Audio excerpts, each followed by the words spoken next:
The age-old custom and practice at the time of season of Lent is to observe fasting as a sign of penance for the sins by omission and commission. This spiritual practice is very effective and meaningful if it is done with proper intention and right disposition. The book of Isaiah, chapter 58, verses 3 to 4 reads, "Why do we fast, but you do not see? Why humble ourselves, but you do not notice? Look, you serve your own interest on your own fast day and oppress all your workers. Look, you fast only to quarrel and to fight and to strike with a wicked fist.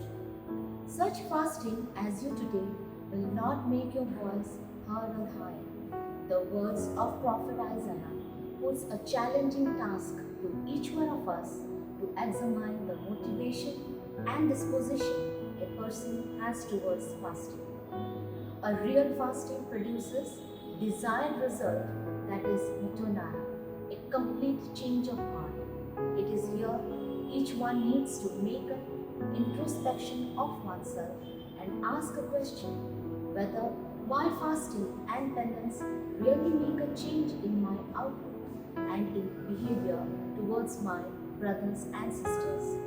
If a desired result is not taking place in our fasting and penance, then each one of us need to revisit and examine the whole process of fasting we have undertaken.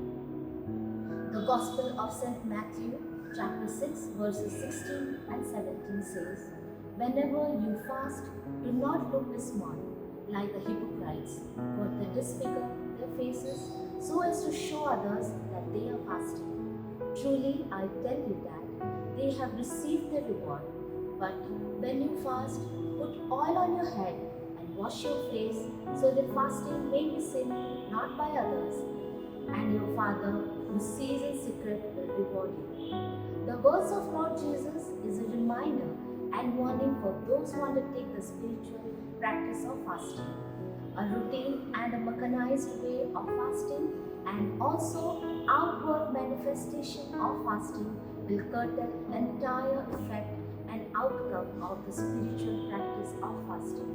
The season of Lent exhorts each one to undertake the spiritual practice of fasting with true sense and meaning.